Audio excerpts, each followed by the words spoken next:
alamin. Untuk pagi hari ini kita masih bisa bertemu kembali dalam pembelajaran sejarah kebudayaan Islam untuk kelas 6. Sebelumnya mohon maaf bila Pak Vicky di sini belum bisa bertatap muka langsung kepada kalian dikarenakan memang dalam posisi masa pandemi.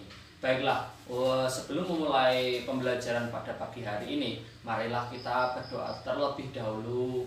Berdoa mulai. Semoga dengan berdoa tadi segala ilmu yang kita pelajari bisa masuk dan barokah, amin.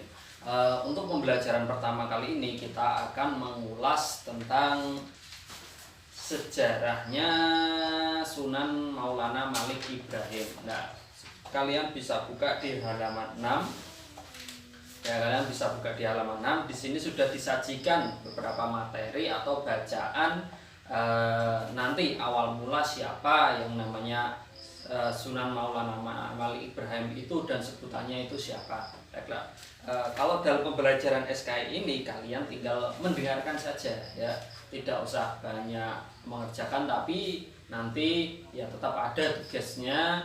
Di sini Pak Vicky akan membacakan terlebih dahulu supaya kalian lebih paham. Nah, tentunya kalian sudah pernah mendengar tentang Wali Songo. Nah, salah satunya itu ada di sini yang akan kita bahas adalah Syekh Maulana Malik Ibrahim atau lebih dikenal dengan Sunan Gresik. Baiklah, Pak Vicky akan membacakannya. Bismillahirrahmanirrahim.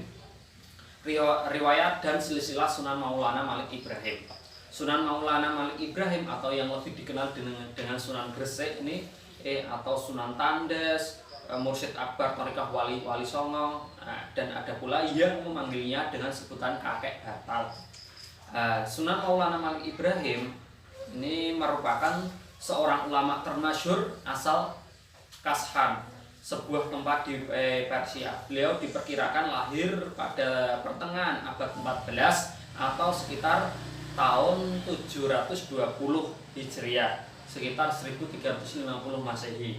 Sunan Maulana Malik Ibrahim ini masih keturunan Nabi Muhammad SAW, yakni dari jalur Fatimah ya, dengan Ali bin Abi Thalib dari jalur Husain bin Ali. Nah, di samping ini Pak Vicky sudah memberikan gambarnya ya.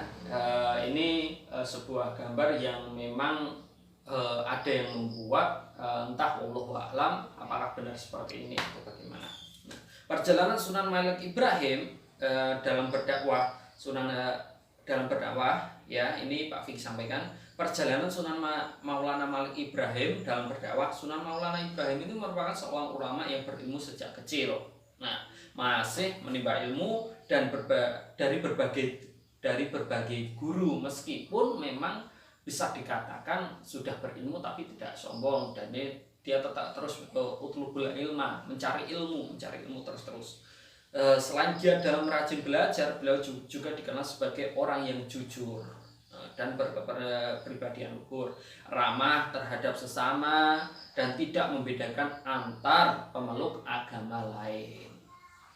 Meskipun ketika berdakwah itu masih mungkin agamanya mayoritas waktu itu belum mengenal yang namanya Allah. Jadinya bagaimana cara berdakwahnya yang lembut nanti kita akan bahas di materi-materi berikutnya. Nah, Sunan Maulana Malik Ibrahim ini pernah bermukim di Campak, yang sekarang dikenal dengan Kamboja, selama 13 tahun sejak tahun 1379.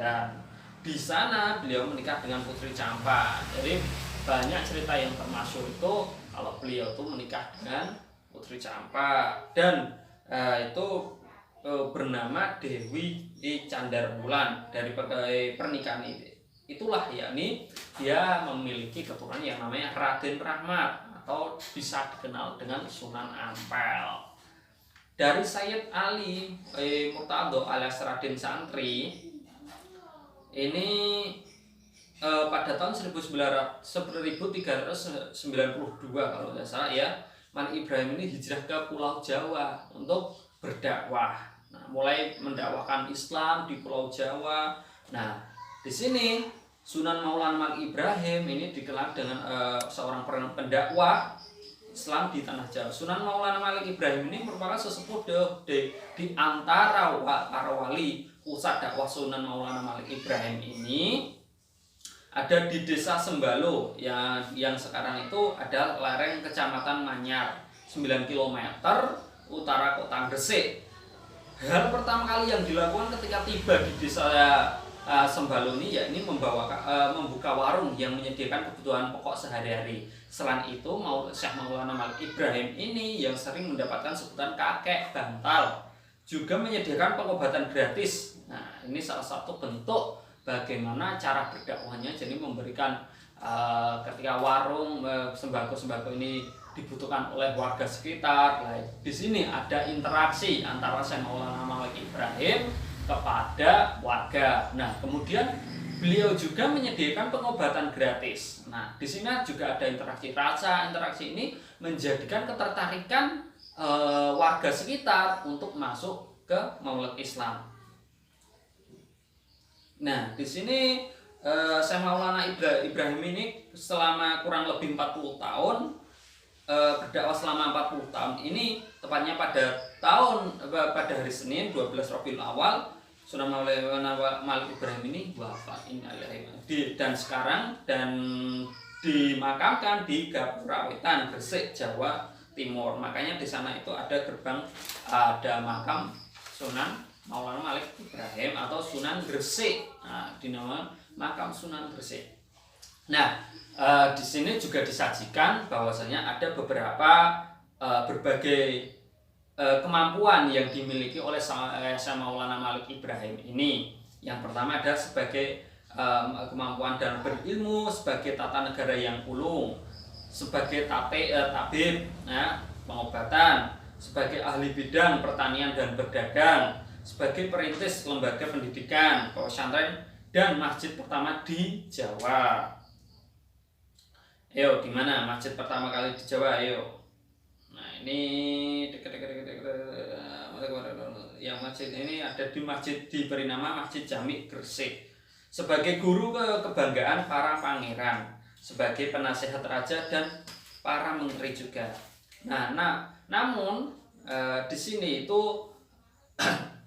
juga disajikan beberapa yang namanya cara merupakan seorang ulama yang sangat dihormati oleh memiliki kepribadian terpuji dalam kehidupan sehari-hari, antara lain ya di sini ulet dalam gigih dan dalam berdakwah, jujur, ramah, cinta damai, berjiwa sosial dan bekerja keras. Nah, dari beberapa uraian singkat tadi yang Pak Vicky sampaikan, tentunya banyak sekali hikmah yang kita dapat atau ilmu yang kita dapat, mulai dari siapa Syekh Maulana Malik Ibrahim tadi yang dijuluki sebagai Sunan Gresik. Nah, kemudian